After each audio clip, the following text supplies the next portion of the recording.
কৃষ্ণ। আশা করি ভগবানের আশীর্বাদে আপনারা সকলেই ভালো আছেন। আজকে আমি চলে এসেছি এই ফাল্গুন মাসে একাদশী ব্রত আমরা কবে পালন করব, আর কখন কোন টাইমে একাদশী তার পরদিনে ভঙ্গ করব, আর তার মাহাত্ম্য কী আপনাদেরকে সকলকে বলার জন্য আমি চেষ্টা করব। আর আপনারা সকলে মন দিয়ে শ্রবণ করুন। আর আপনারা সকলেই জানেন যে এই ফাল্গুন মাসে আমলকি একাদশী। এই আমলকি একাদশী কেন বলা হয়, তার মাহাত্ম্য কী, কোথা থেকে এই আমলকি বৃক্ষ গাছ সৃষ্টি হলো, বা কিভাবে এই ধরাধামে এই পৃথিবীতে এলো, তার তার কিছু মাহাত্ম্য আপনাদেরকে বলবো, আর একাদশীর মাহাত্ম্য বলবো। আর আপনারা মন দিয়ে শ্রবণ করুন। আর এই আমলকি একাদশী আপনারা সকলেই পালন করুন। এই আমলকি একাদশী খুবই ভগবানের প্রিয়, আর ভগবানের থেকে এই আমলকি সৃষ্টি হয়েছিল। তাই আপনাদেরকে বলবো, এই একাদশী হচ্ছে আমলকি একাদশী, আপনারা সকলেই পালন করুন। আর আপনারা তো সকলেই জানেন যে একাদশী ব্রত পালন করতে গেলে কী কী তার নিয়ম পালন করতে হয়। আমি তো প্রত্যেক ভিডিওতে বলি, তা আমি ভাবছি যে এই ভিডিওতে বলবো না, প্রত্যেক ভিডিওতেই আমি বলে থাকি যে একাদশী দিনে কী করবেন, কী করবেন না, কী খাবেন, কী খাবেন না, আর সারাদিন কী করবেন, কী না করবেন, আমি প্রত্যেক ভিডিওতে বলে থাকি। তাও একটুখানি আমি বলে দিচ্ছি যে যারা আমিষভোজী আছেন, একাদশী আগের দিনে নিরামিষে আহার করবেন, একাদশী পালন করবেন, একাদশী পরের দিনও নিরামিষে আহার করবেন। আর ভগবানের নাম, গীতা, ভগবানের সেবা এইগুলোতে মগ্ন থাকবেন। কারো প্রতি কারো কথার প্রতি এইসব মনোযোগ না দেওয়াই ভালো। কারো কে কী করছে না করছে ওইসব আমরা কোনো মনই দেবো না, কোনো কানই দেবো না। কেন যেটা আমরা নিয়ে আছি সেইটা মন প্রাণ ভক্তি দিয়ে শ্রদ্ধা দিয়ে ভগবানের সেবা করাটা সবথেকে আমাদের বেস্ট। তাই জন্য সকলকে বলছি যে আপনারা রাত্রিবেলা 11টা সাড়ে 11টার মধ্যে দন্তমার্জন করে নেবেন, জিভ পরিষ্কার করে নেবেন, ভগবানের কাছে হাত জোড় করে সংকল্প করবেন যে নির্জলা উপবাস করবেন, কি 12টা পর্যন্ত উপবাস থেকে জল ফল সেবা করবেন। আবার এই একাদশীটা আবার আছে রাত্রি জাগরণ। এবার যারা পারবেন শরীর বুঝে রাত্রি জাগরণ করবেন, যারা পারবেন না রাত্রি জাগরণ করবেন না, শরীর বুঝে সেইভাবে আপনারা করবেন। যারা পারবেন 12টা পর্যন্ত নির্জলা উপবাস থেকে তারপরে ফল জল সাবু বড়দানা সাবু এগুলো সেবা করতে পারেন। আবার কেউ যদি মনে করেন যে না আমি 12টা পর্যন্ত আমি উপবাস থাকতে পারবো না, তাহলে আপনি যেরকম পারবেন সেরকম করবেন, কিন্তু ভগবানের কাছে সংকল্পটা করে নেবেন, তাহলে সব থেকে আপনাদের ভালো হবে। আর সংকল্প যেটা করতে হয় কিন্তু সেই রকমই পালন করতে হয়। তার জন্য বলবো, যখন সংকল্প করবেন, হে গোবিন্দ গতকাল একাদশী আমি চেষ্টা করব পুরোপুরি ভালোভাবে পালন করার জন্য, বা যাই হোক সেইভাবে বলবেন, কিন্তু সংকল্প যেটা করে ফেলবেন কিন্তু সংকল্পের মতনই করতে হবে। সংকল্প বাইরে কিছু আপনি করতে পারবেন না, তাই জন্য সংকল্প করা হয়। আর যথা সময় মতন একাদশী ভঙ্গ করবেন।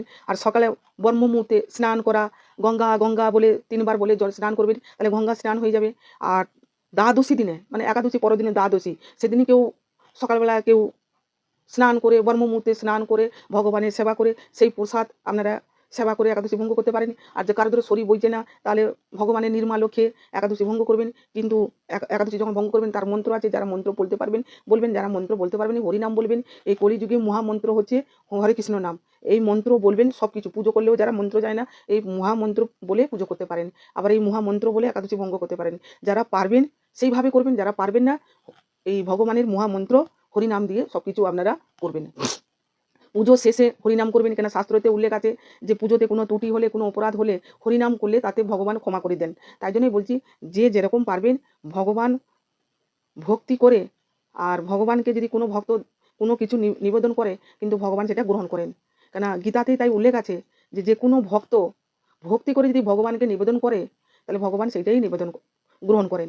কেন একজন ভক্ত সে তার ঘরে ভগবান এসেছেন, সে ভগবানকে কী সেবা দেবে, সে আনন্দেতে আরও তার মাথা ঠিক নেই। এমনই সে কলার কাঁদি ছিল, সে কলা না দিয়ে ভগবানকে খোসা দিয়েছিল, কলার খোসা দিয়েছিল ভগবানকে। তাই ভক্ত ভগবানকে ভক্তি ভরে কলার খোসা দিয়েছিল, তাই ভগবান কলার খোসাও সেবা করেছিলেন। তাই জন্য বলছি যেমনই পারবেন ভক্তি করে আপনারা সেইভাবে ভগবানকে নিবেদন করবেন। আশা করি আপনারা সকলেই বুঝতে পেরেছেন। আর আমি বলছি না, আর আপনারা সকলেই জানেন যে একাদশীর নিয়ম কারণ কী করতে হবে, আপনারা সকলেই জানেন।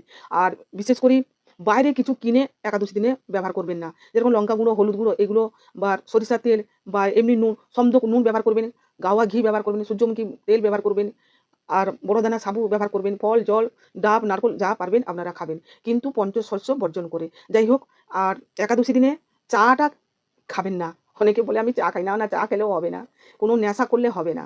তার জন্য বলছি নিষ্ঠা ভক্তি সহকারে আপনারা ব্রত পালন করবেন। আমি এইখানে গিয়ে এই শেষ করছি। এবারে একাদশী কীভাবে পালন করবেন সেটা তো বলে দিলাম। এবারে একাদশীর মাহাত্ম্য বা কবে পালন করবেন আমি সেই পর্যায়ে 27শে ফেব্রুয়ারি 14ই ফাল্গুন শুক্রবার, 27শে ফেব্রুয়ারি 14ই ফাল্গুন শুক্রবার একাদশী ব্রত পালন করা। 28শে ফেব্রুয়ারি 15ই ফাল্গুন শনিবার একাদশী পরদিনে যে দ্বাদশী ভঙ্গ করবেন তার টাইমটা কবে করবেন না 15ই ফাল্গুন 28শে ফেব্রুয়ারি, আর 6টা 2 থেকে 9টা 52 মধ্যে একাদশী ভঙ্গ করবেন। 6টা 2 থেকে 9:52 মধ্যে একাদশী ভঙ্গ করবেন। এটা কবে করবেন না শনিবার 15ই ফাল্গুন আর 28শে ফেব্রুয়ারি শনিবার একাদশী ভঙ্গ করবেন। এরপর আমি শুরু করছি একাদশীর মাহাত্ম্য। ভগবান শ্রীকৃষ্ণকে যুধিষ্ঠির মহারাজ জিজ্ঞাসা করেছিলেন, হে কৃষ্ণ, এই ফাল্গুন মাসে শুক্লপক্ষে একাদশীর নাম কি, তার মাহাত্ম্য কি, কৃপা করে আমায় বলুন। তার ভগবান শ্রীকৃষ্ণ অতি আনন্দ হয়ে বললেন, হে যুধিষ্ঠির মহারাজ, আপনার মতন পূর্বে বৈশিষ্ট্য মুনিকে রাজা মান্ধাতা প্রশ্ন করেছিলেন।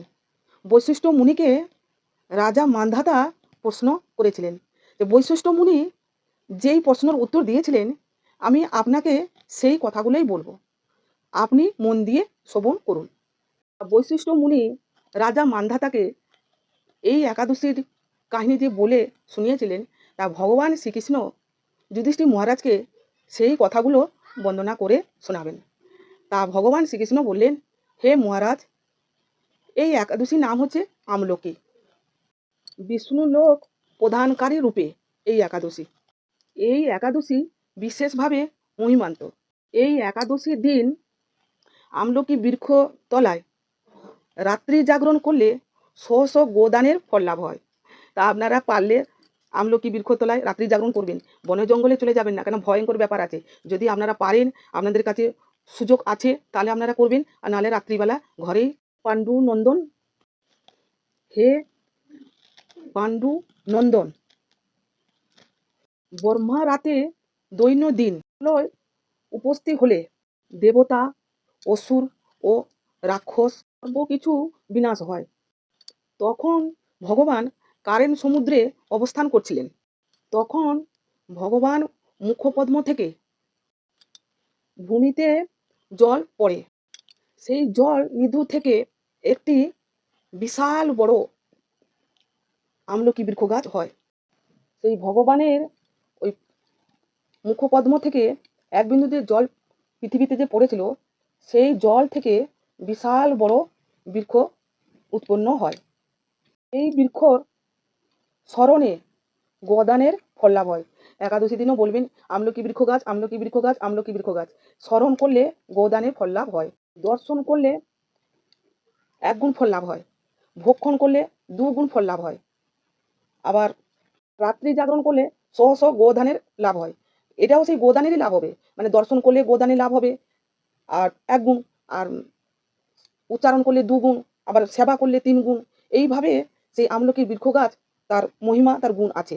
তাই আপনারা ওই আমলকির একাদশী দিনে আমলকি আমলকি উচ্চারণ করবেন, যদি গাছ থাকে দর্শন করবেন, আবার সেবাও করবেন, ভগবানকেও নিবেদন করবেন, উচ্চারণও করবেন, দর্শনও করবেন। এতে সব কিছু গোদানের ফল লাভ করতে পারবেন। সেই বৃক্ষতে ব্রহ্মা, বিষ্ণু, মহেশ্বর সর্বদা অবস্থান করেন। প্রজাপতিগণ বাস করেন। আর সেই বৃক্ষকে বলা হয় আদি বৃক্ষ গাছ, মানে পরম বৈষ্ণব গাছ বলা হয়। এই বৃক্ষকে সমস্ত বিষ্ণুর আদি বলা হয় এবং তার পরটি বৈষ্ণব রূপে বিখ্যাত হয়।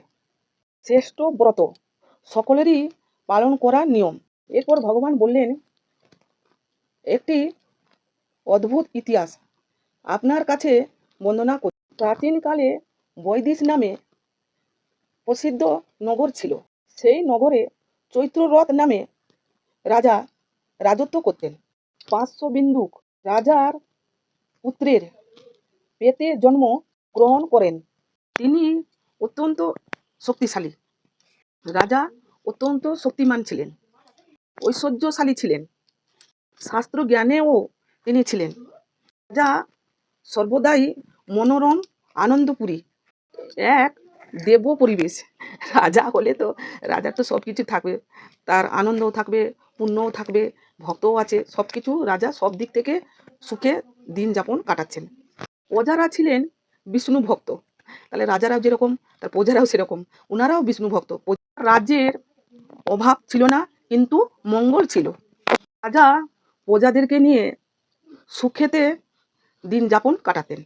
এক সময় ফাল্গুনী শুক্লপক্ষে দ্বাদশী যুক্ত তার আমলকি তিথি উপস্থিত হয়, যা সকলকে নিয়ে ব্রত পালনের সংকল্প করলেন। প্রজাদেরকে নিয়ে রাজা ভগবান বিষ্ণুর মন্দির প্রজাদেরকে নিয়ে যান, মানে প্রাতঃ স্নান করে প্রজাদেরকে নিয়ে ভগবান শ্রী বিষ্ণু মন্দিরে সেখানে প্রজাদেরকে নিয়ে যান রাজা। পূর্ণ কলসী, সুবাসিত জল আর পূর্ণ কলসী, ছত্র, বস্ত্র, পাদুকা, পঞ্চরত্ন ইত্যাদি সাজিয়ে করেন, মানে জল ভরা কলসী আর ছত্র, পাদুকা, বস্ত্র, পঞ্চরত্ন সব কিছু দিয়ে কলসিটাকে সাজালেন। তারপর ধূপ দীপ, কিন্তু রাজা কোথায় করছে? রাজা সব প্রজাদেরকে নিয়ে এক বিষ্ণু মন্দিরে চলে গেছে, সেইখানে গিয়ে করছে। সেইখানে গিয়ে সমস্ত সাজানো হয়ে গেছে, মানে সাজিয়েছে, যেটা আমি বলে এলাম এখনই।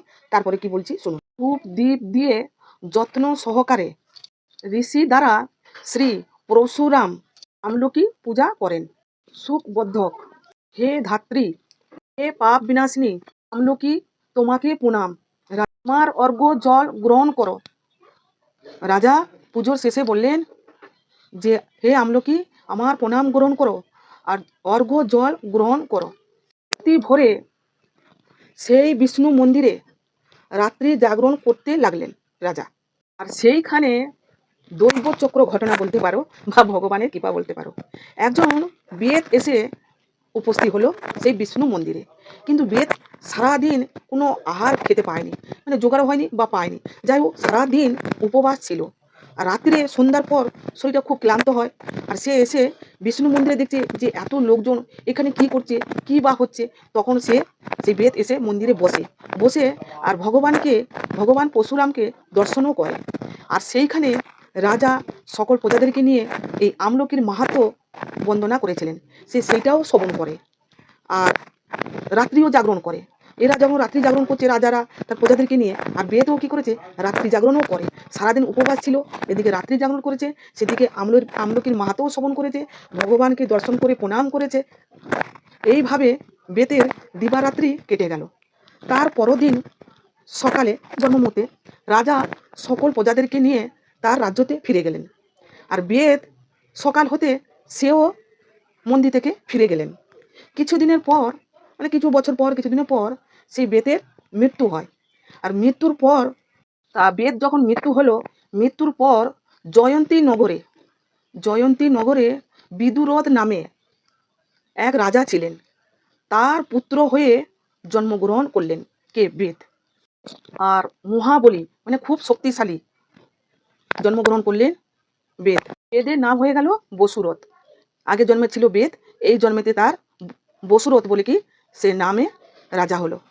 1 কোটি গ্রামের অধিপতি লাভ করলেন। তিনি ছিলেন সূর্যর মতন তেজস্বী আর চন্দ্রর মতন কান্তিমান, পৃথিবীর মতন ক্ষমাশীল ছিলেন। একদিন রাজা শিকারে যাবেন বলে গভীর জঙ্গলে প্রবেশ করলেন। গভীর জঙ্গলে প্রবেশ করেছেন মানে বহু দূর চলে গেছেন, গভীর একবারে চলে গেছেন, পথ হারিয়ে ফেলেছেন। আর এদিকে ক্ষুধার্ত, সেদিকে জল পিপাসা, উনি ক্লান্ত হয়ে পড়েন, দিয়ে সেখানে শুয়ে পড়েছেন, সেই গভীর জঙ্গলে শুয়ে পড়েছেন, পথ হারিয়ে ফেলেছেন, আসতে পারেননি। এদিকে ক্ষুধার্ত, সেদিকে জল পিপাসা পেয়েছে, তাই ক্লান্ত হয়ে শুয়ে পড়েছেন। এবারে শুয়ে যখন ঘুমিয়ে পড়েছেন, তারপর কিছু আদিবাসী পাহাড়ি দেশে বাস করে, পাহাড়ি এলাকায়, তারা পূর্বে ওনাদের পিতা মাতা, পুত্র, স্ত্রী, সম্পত্তি কোন রাজা শাসন করে কেড়ে নিয়েছিল। তাদের সেই রাগটা আছে। তারা সেই আদিবাসী পাহাড়িতে থাকে, পাহাড় অঞ্চলে থাকে। এবার তারা দেখতে পেয়েছে যে এখানে রাজা শুয়ে আছে, সেই রাজা আমাদের সব কিছু কেড়ে নিয়েছিল, আর পিতা মাতা আত্মীয় স্বজন সব কিছু কেড়ে নিয়েছিল, এই রাজাকে আমরা আজকে বধ করব। তাই তারা অস্ত্রফস্ত্র নিয়ে রাজাকে বধ করবে, অস্ত্রফস্ত্র দিয়ে রাজাকে হত্যা করার জন্য চেষ্টা করছে। কিন্তু রাজার গায়ে কোনো আঘাতই লাগছে না। রাজার শরীর থেকে এক অপূর্ব তেজস্বী নারী আবির্ভূত হলো। ক্ষণিকের মধ্যে সব অসুরদেরকে, ওই পাহাড়ি দেশের মানুষদেরকে সকলকে বধ করলো।